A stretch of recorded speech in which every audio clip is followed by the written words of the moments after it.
কিসের গন্ধ আসে নাকি? কেউ কিছু খাইছো? কিছু না? না। আচ্ছা সবাই খুব স্যার আমি পারবো না, আমার শরম করে।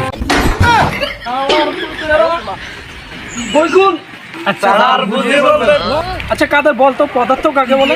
জানি না তো স্যার। অপদার্থ কোথাকার যার ওজন আয়তন আছে তাকে পদার্থ বলে। তাহলে স্যার আমাকে অপদার্থ কেন বললেন? আমার তো ওজন আয়তন দুটোটাই আছে। আচ্ছা জুয়েল বলতো যে খেলে তাকে কি বলে? স্যার খেলোয়াড় বলে। আচ্ছা শান্ত বলতো যে জানে তাকে কি বলে? স্যার জানোয়ার বলে।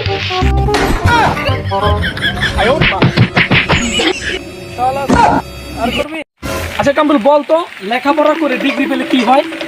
রঙের হিসেবে হুন্ডা শুদ্ধ তো শুদ্ধ হয়। এই যে বইটা দেখো, এইটা যদি তোরা পড়স 100তে কমপক্ষে হলো 50 হলেও পাবো। ঠিক আছে স্যার, তাহলে আমাকে দুইটাই দিয়ে দেন।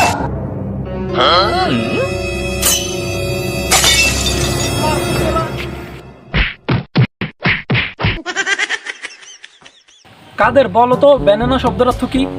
স্যার যার কোনো নানা তাকে বানানো বলে। আচ্ছা তোমাদের মধ্যে কেউ কি হাতির চামড়া দেখেছো? জি স্যার আমি দেখছি। কোথায় দেখছোস? স্যার হাতের গায়ে।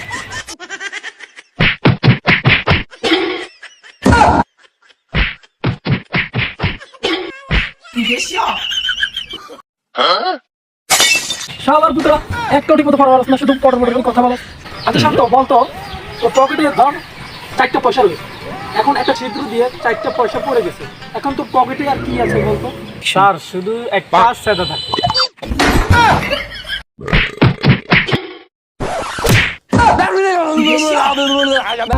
সবাই শোন, আগামীকালকে আমার জন্মদিন, ঠিক আছে? সবাই নিন ভাই, সবাই যাবো। আমার বাড়ি হচ্ছে হাউজিং 4 নম্বর বাড়ির 2 নম্বর ফ্ল্যাটে আমি থাকি। তোরা যাই কি করবি, কলিং গেলে কলি দিয়ে চাপ দিবি, আমি এসে দরকার দিবি, ঠিক আছে? বলে দিয়ে চাপ দিতে যাবো কেন স্যার, আমার তো হাতে আছে। আরে তোরা খালি হাতে আসবি নাকি? হাতে উপর থাকবে না বুঝি? আচ্ছা জুয়েল বলতো যখন ডাক্তার কোনো রোগীকে অপারেশন করে তখন তারা মুখ মাথা এগুলো কেন ঢেকে রাখে? অপারেশন করার সময় যদি কোনো ভুল টুল হয়ে থাকে, রোগী যাতে না বুঝতে পারে ডাক্তার অপারেশন করছে। আচ্ছা সবাই একটা কাজ কর, সবাই 100 শব্দের একটা গরু সম্পর্কে একটা কথা বলি। আচ্ছা স্যার দেখছি। Few inches later. স্যার আমার লেখা শেষ। আচ্ছা নিয়ে আয়।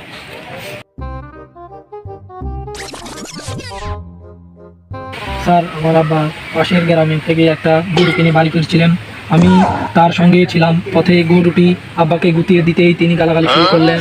আবার সেই গালাগালি যা আমার মুখে আনতে লজ্জা লাগে, লেগা তো দূরের কথা।